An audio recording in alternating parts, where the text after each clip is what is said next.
This lesson is going to be a visual listening of the poem. I realise that's a contradiction in terms, but it's one that Keats would himself like.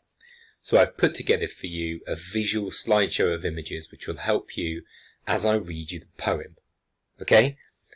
Now let me introduce you to a term here. You might have come across it before, but synesthesia, the mixing up of the senses.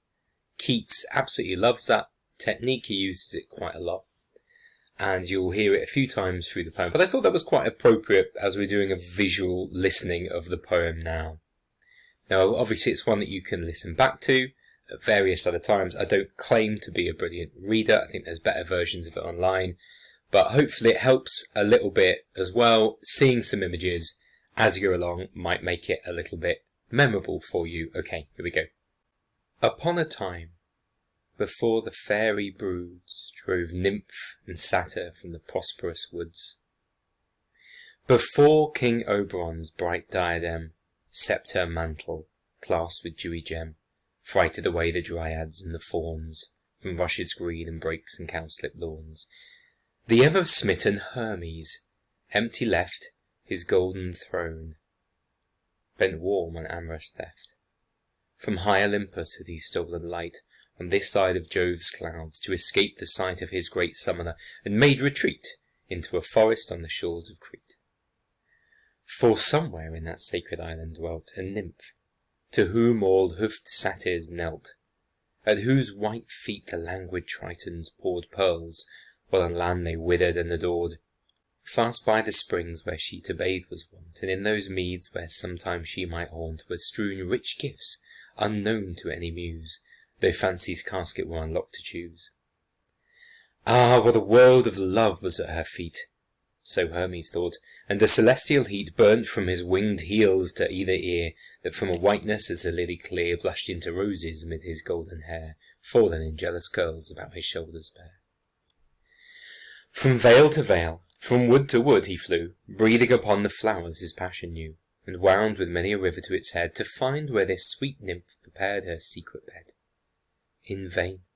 The sweet nymph might nowhere be found, and so he rested on the lonely ground, pensive and full of painful jealousies of the wood gods and even the very trees. There as he stood, he heard a mournful voice, such as one heard in gentle heart destroys all pain but pity. Thus the lone voice spake, "When from this wreathed tomb shall I awake? When move in a sweet body fit for life, and love and pleasure and the ruddy strife of hearts and lips? Ah, miserable me!"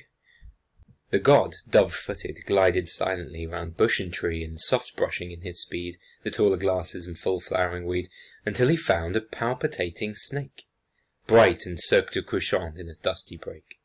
She was a Gordian shape of dazzling hue, vermilion-spotted, golden, green and blue, striped like a zebra, freckled like a pard, eyed like a peacock, and all crimson barred, and full of silver moons, that as she breathed dissolved or brighter shone, or interweaved their lustres with the gloomer tapestries.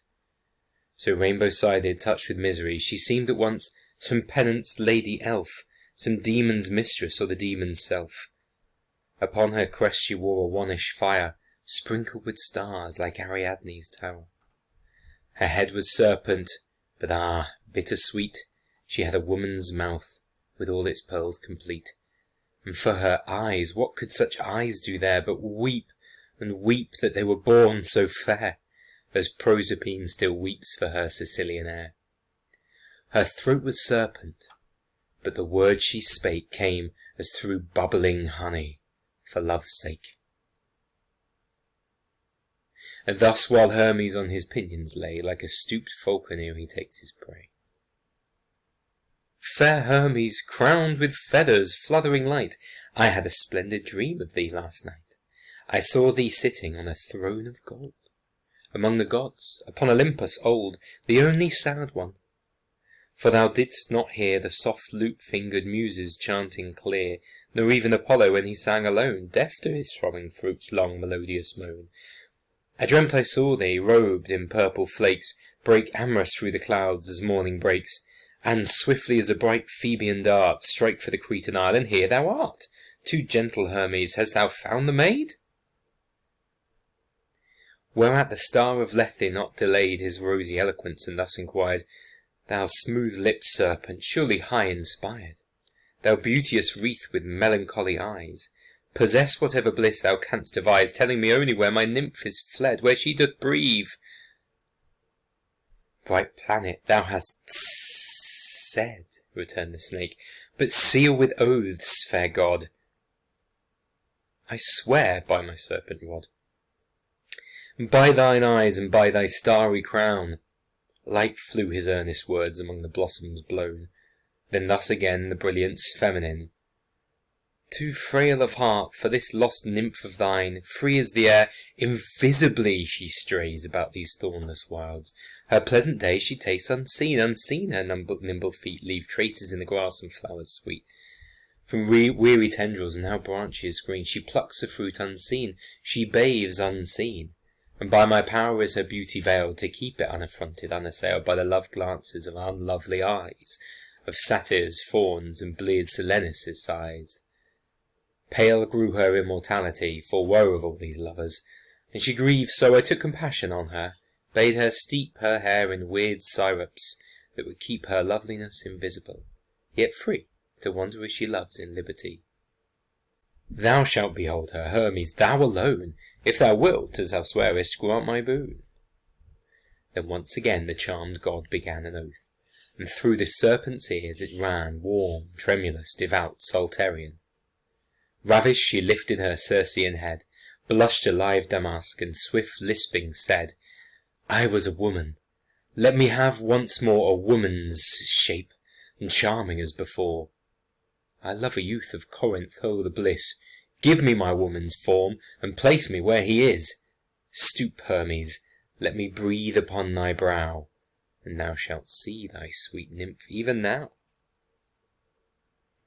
The god on half-shut feathers sank serene, she breathed upon his eyes, and swift was seen of both the guarded nymph near smiling on the green.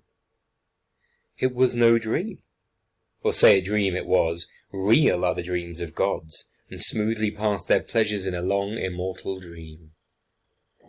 One warm, flushed moment, hovering it might seem, dashed by the wood nymph's beauty, so he burned, then lighting on the printless verdure, turned to the swooned serpent, and they with languid arm delicate put to proof the lithe Caducean charm. So done, upon the nymph his eyes he bent, full of adoring tears and blandishment, and towards her stepped, she like a moon in wane, faded before him, coward, nor could restrain her fearful sobs, self-folding like a flower that faints into itself at evening hour. But the god fostering her chilled hand, she felt the warmth, her eyelids opened bland, and like new flowers at morning song of bees, bloomed and gave up her honey to the lees. Into the green recessed woods they flew, nor grew they pale, as mortal lovers do. Left to herself, the serpent now began to change. Her elfin blood in madness ran, her mouth foamed, and the grass therewith besprent withered at dew so sweet and virulent. Her eyes in torture fixed and anguish drear, hot, glazed, and wide, with lid lashes all sere, flashed phosphor and sharp sparks without one cooling tear. The colours all inflamed throughout her train, she writhed about, convulsed with scarlet pain. A deep Vulcanian yellow took the place of all her milder mooned body's grace, and as the lava ravishes the mead, spoil all her silver mailed and golden breed, made gloom of all her frecklings, streaks and bars, eclipsed her crescents and licked up her stars, so that in moments few she was undressed of all her sapphires, greens, and amethyst, and rubious argent. Of all these bereft, nothing but pain and ugliness were left. Still shone her crown, that vanished, also she melted and disappeared as some mental, also she melted. Anyway, sorry. That vanished, also she melted and disappeared as suddenly. And in the air her new voice, luting soft, cried, Lysias, gentle Lysias. Borne aloft with the bright mists about the mountains hoar, these words dissolved, Crete's forests heard no more. Whither fled Lamia, now a lady bright, a full-born beauty, new and exquisite? She fled into that valley they pass o'er, who go to Corinth from Cenchreus' shore, and rested at the foot of those wild hills, the rugged founts of the Perian rills, and of that other ridge whose barren back stretches with all its mist and cloudy wrack southwestward to Cleone. There she stood, about a young bird's flutter from a wood, fair on a sloping green of mossy tread by a clear pool, wherein she passioned to see herself escape from so sore ills, while her robes flaunted with daffodils. Ah, happy Lysias! For she was a maid more beautiful than ever twisted braid, or sighed or blushed, or on spring-flowered lea spread a green kirtle to the minstrelsy. A virgin purest-lipped, yet in the lore of love deep learned to the red heart's core. Not 1 hour old, yet of sciential brain, to unperplexed bliss from its neighbour pain. Define their pettish limits and estrange their points of contact, and swift counterchange, intrigue with the specious chaos and dispart its most ambiguous atoms with sure art, as though in Cupid's college she had spent sweet days a lovely graduate, still unshent, and kept his rosy terms in idle languishment. Why this fair creature chose so fairly by the wayside to linger, we shall see. But first 'tis fit to tell how she could muse and dream when in the Serpent prison house, of all she list strange and magnificent. How ever, where she willed, her spirit went, whether to faint Elysium, or where down through the tress-lifting waves and Nereids fair wind into Thetis' bower by many a pearly stair, or where god Bacchus drains his cups divine, stretched out at ease beneath the glutinous pine, or where in Pluto's gardens palatine Mulciber's columns gleam in far piazzan line. And sometimes into cities she would send her dream, with feast and rioting to blend. And once, while among mortals dreaming thus, she saw the young Corinthian Lysias, charioting foremost in the envious race, like a young Jove with a calm and eager face, and fell into a swooning love of him. Though on the moth tide of that evening dim he would return that way, as well she knew, to Corinth from the shore, for freshly blew the eastern soft wind, and his galley now grated the keystones with her brazen prow in Port Cenchreus, from Aegina Isle, fresh anchored, whither he had been awhile to sacrifice to Jove, whose temple there waits with high marble doors for blood and incense rare. Jove heard his vows, and bettered his desire, for by some freakful chance he made retire from his companions, and set forth to walk, perhaps grown wearied of their Corinth talk. Over the solitary hills he fared, thoughtless at first, but ere Eve's star appeared his fantasy was lost, where reason fades, in the calm twilight of platonic shades. Lamia beheld him coming, near, more near, close to her passing, in indifference drear, his silent sandals swept the mossy green, so neighboured to him and yet so unseen she stood. He passed, shut up in mysteries, his mind wrapped like mantle, while her eyes followed his steps, and her neck regal bright turned syllabling thus, Ah, Lysias bright, and will you leave me on the hills alone? Lysias, look back, and be some pity shown. He did, not with cold wonder, fearingly, but Orpheus-like, at an Eurydice, for so delicious were the words she sung, it seemed he had loved them a whole summer long. And soon his eyes had drunk her beauty up, leaving no drop in the bewildering cup, and still the cup was full. While he, afraid lest she should vanish ere his lip had paid due adoration, thus began to adore. Her soft look growing coy, she saw his chain so sure. Leave me alone, leave thee alone, look back. Ah, goddess, see whether my eyes can ever turn from thee. For pity do not this sad heart belie, even as thou vanishest, so I shall die. Stay, though a naiad of the rivers, stay. To thy far wishes will the streams obey. Stay, though the greenest wood be thy domain, alone they can drink up the morning rain. Though a descended Pleiad, will not one of thine harmonious sisters keep in tune thy spheres? And as thy silver proxy shine, so sweetly to these ravished ears of mine came thy sweet greeting, that if thou shouldst fade, thy memory will waste me to a shade, for pity do not melt. If I should stay, said Lamia, here upon this floor of clay, and paint my steps upon these flowers too rough, what canst thou say or do of charm enough to dull the nice remembrance of my home? Thou canst not ask me with thee here to roam over these hills and vales where no joy is, empty of immortality and bliss. Thou art a scholar, Lysias, and must know that finer spirits cannot breathe below in human climes and live. Alas, poor youth, what taste of purer air hast thou to soothe my essence? What serener palaces, where I may all by my senses please, and by mysterious slates 100 thirst appease? It cannot be. Adieu. So said, she rose tiptoe with white arms spread. He, sick to lose the amorous promise of her lone complain, swooned, murmuring of love, and pale with pain. The cruel lady, without any show of sorrow for her tender favourite's woe, rather, if her eyes could brighter be, with brighter eyes and slow amenity, put her new lips to his, and gave afresh the life she had so tangled in her mesh.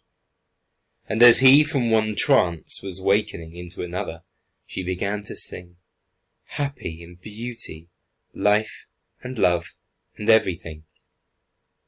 A song of love, too sweet for earthly lyres, while like hell breath the stars drew in their panting fires. And then she whispered in such trembling tone, as those who, safe together, met alone for the first time through many anguished days, use other speech than looks, bidding him raise his drooping head, and clear his soul of doubt for that she was a woman, and without any more subtle fluid in her veins and throbbing blood, and that the self-same pains inhabited her frail-strung heart as his.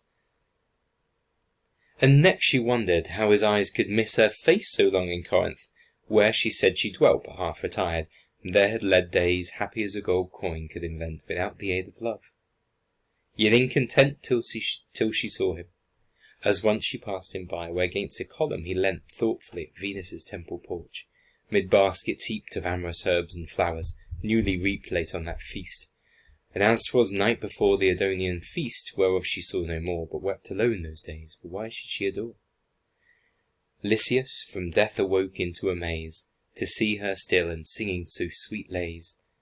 Then from amaze into delight he fell, to hear her whispered woman's lore so well, and every word she spake enticed him on to unperplexed delight and pleasure known.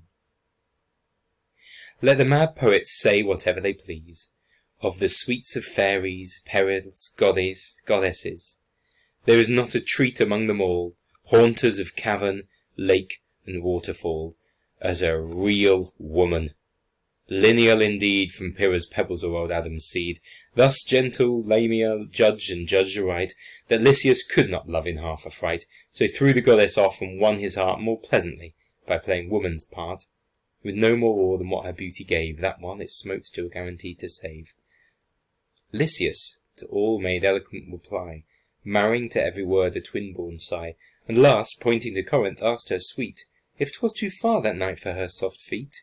The way was short, for Lamia's eagerness made by a spell, the triple league decreased to a few paces. Not at all surmised by blinded Lysias, so in her compromised. They passed the city gates, he knew not how so noiseless, and he never thought to know. As men talk in a dream, so Corinth all, throughout her palaces imperial, and all her populous streets and temples lewd, muttered like tempest in the distance brewed, to the widespread night above her towers.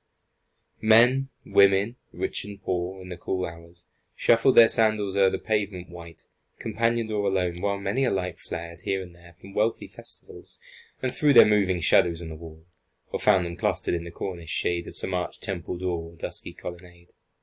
Muffling his face, of greeting friends in fear, her fingers he pressed hard as one came near with curled grey beard, sharp eyes, and smooth bold crown, slow-stepped, and robed in philosophic gown. Lysias shrank closer, as they met and passed, into his mantle, adding wings to haste, while hurried Lamia trembled. "Ah," said he, "why do you shudder, love, so ruefully? Why does your tender palm dissolve in dew?" "I'm wearied," said the fair Lamia. "Tell me, who is that old man? I cannot bring to mind his features. Lysias, wherefore do you blind yourself from his quick eyes?" Lysias replied, 'Tis Polonius, sage, my trusty guide and good instructor, but tonight he seems a ghost of folly haunting my sweet dreams. While yet he spake, they had arrived before a pillared porch with lofty portal door, where hung a silver lamp, whose phosphor glow reflected in the slab steps below, mild as a star in water, for so new and so unsullied was the marble hue. So through the crystal polish liquid fine ran the dark veins, that none but feet divine could e'er have touched there. Sounds Elean breathed from the hinges, as the ample span of the wide doors disclosed a place unknown sometime to any but those two alone. And a few Persian mutes, who that same year were seen about the markets, none knew where they could inhabit. The most curious were foiled, who watched to trace them to their house, and but the flitter-winged verse must tell, for truth's sake, what woe afterwards befell. 'Twould humour many a heart to leave them thus, shut from the busy world of more incredulous.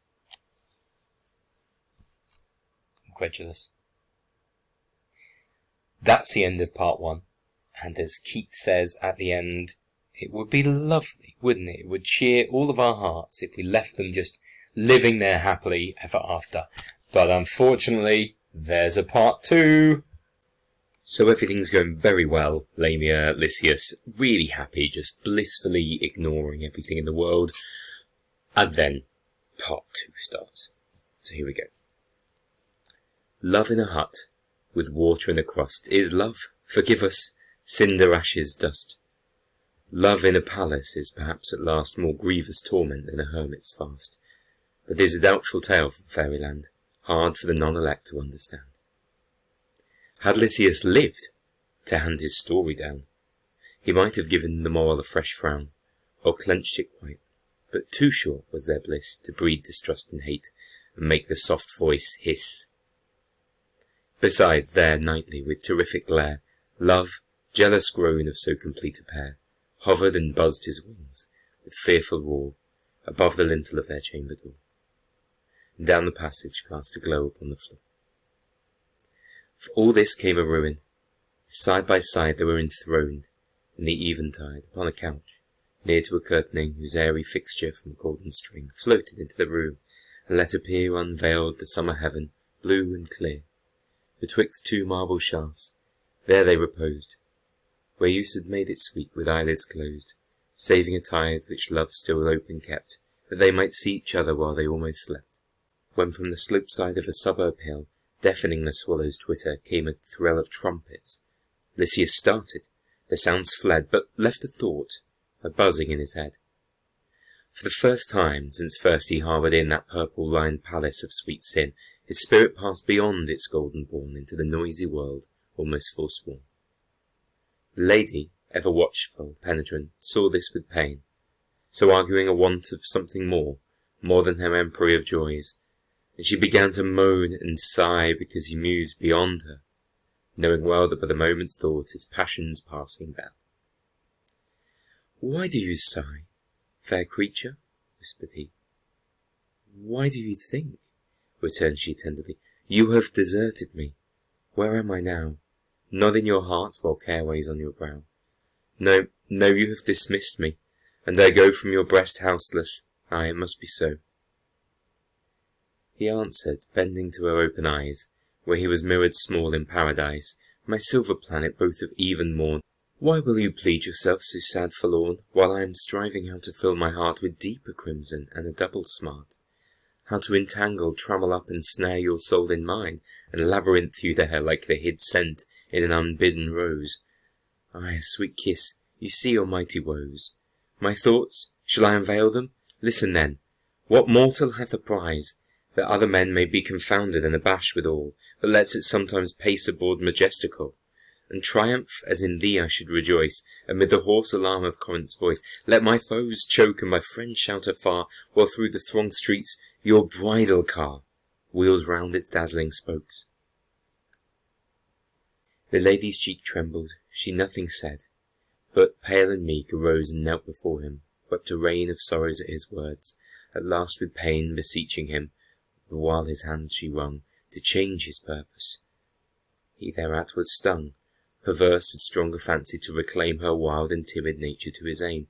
Besides, for all his love in self-despite against his better self, he took delight, luxurious in her sorrows, soft and new.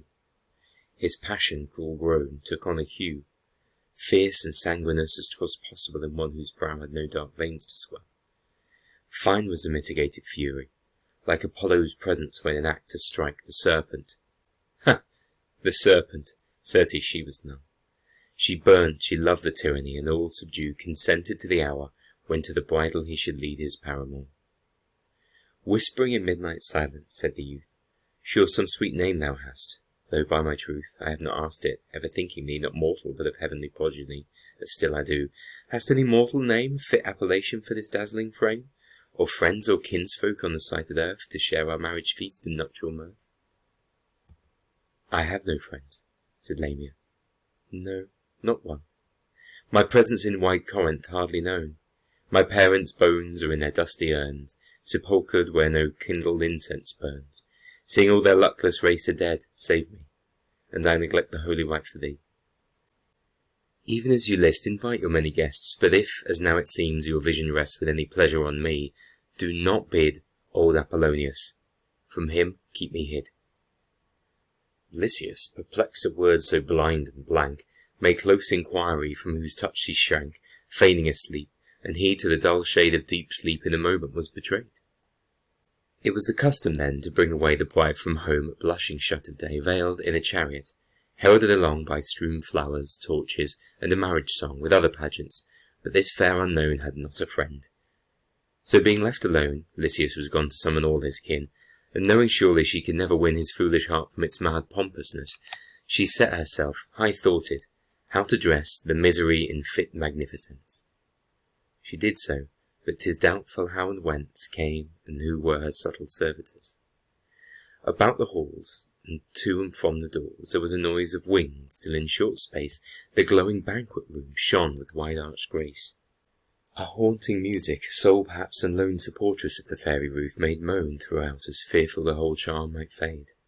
Fresh carved cedar, mimicking the glade of palm and plantain, met from either side, high in the mist, in honour of the bride. 2 palms, and then 2 plantains, and so on, from either side their stems branch, one to one, all down the aisle place. And beneath all there ran a stream of lamps, straight on from wall to wall. So canopied, laid an untasted feast teeming with owners. Lamia, regal dressed, silently paced about, and as she went, in pale contented sort of discontent, missioned her viewless servants to enrich the fretted splendour of each nook and niche.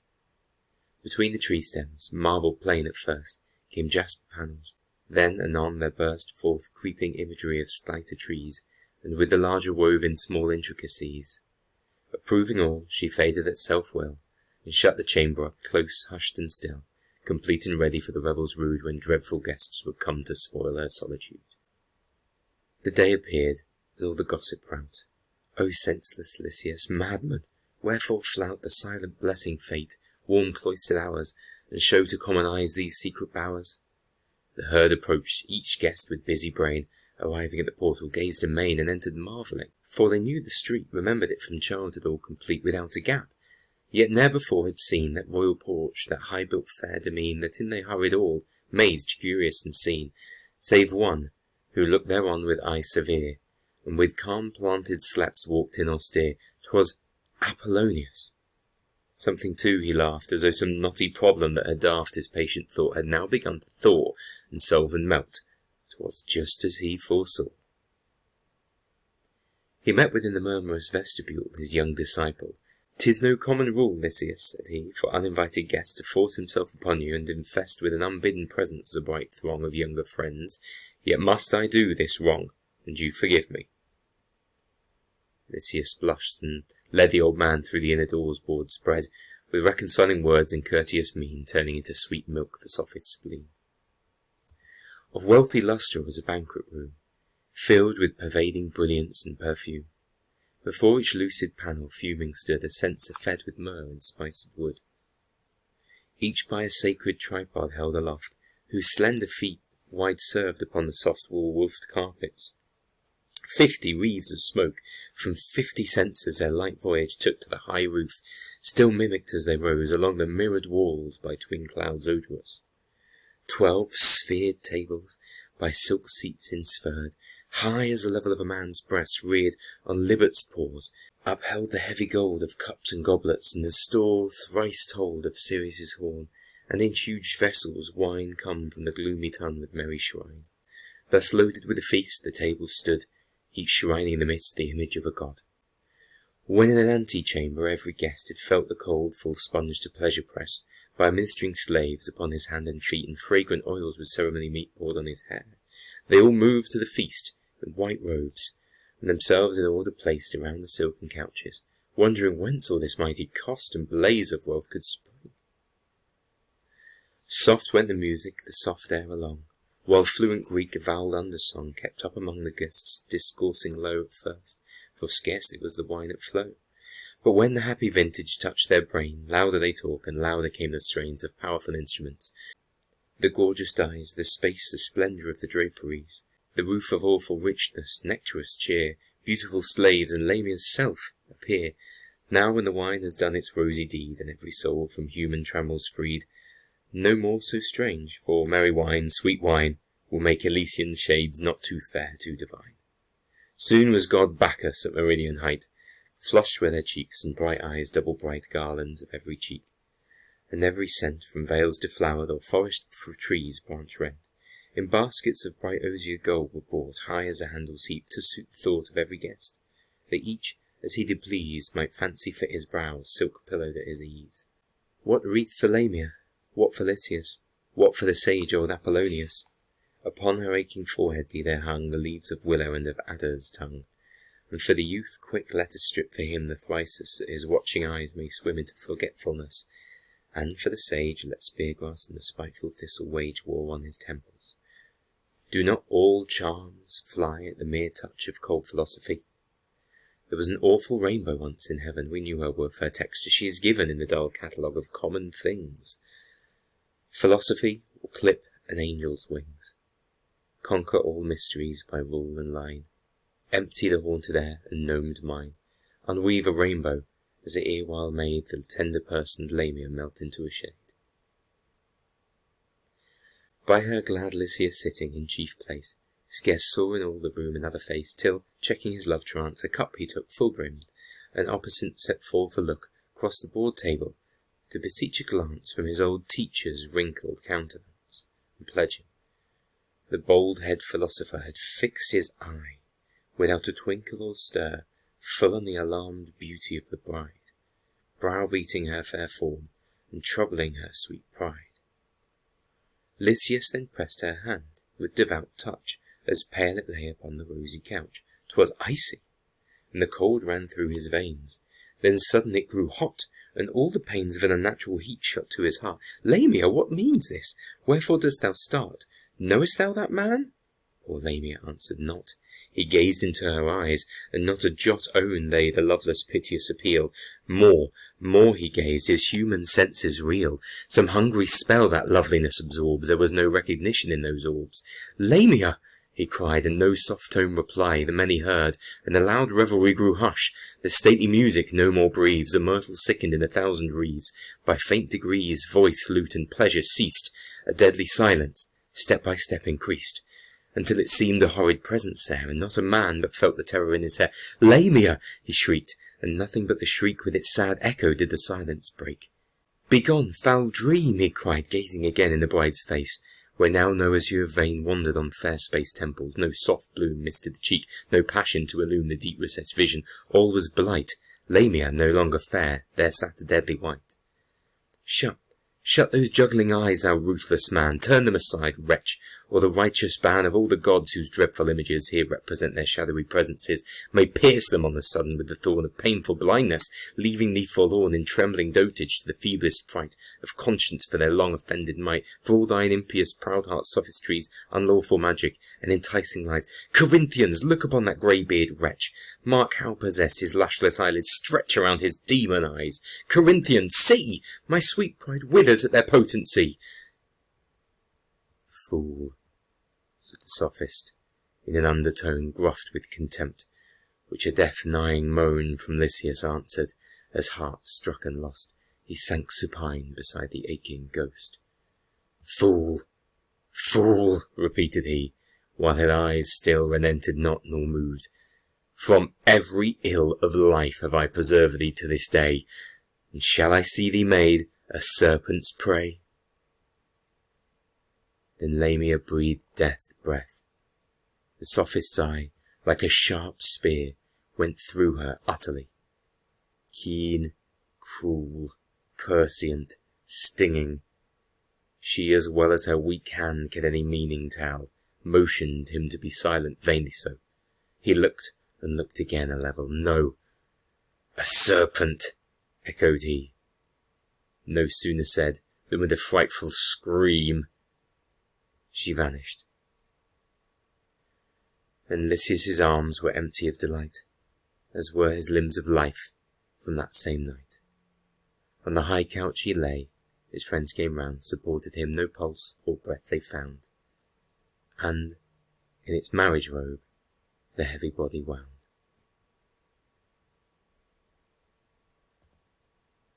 And that's the end. I'm not sure the Looney Tunes style the end slide is appropriate really at the end of that poem, but there you go. So hopefully that's been really useful for you to see and hear it. For the rest of this lesson, either just play it again, read it again, or read it in your anthology whilst listening this time. And then next lesson we'll start with our analysis of the first Hermes section.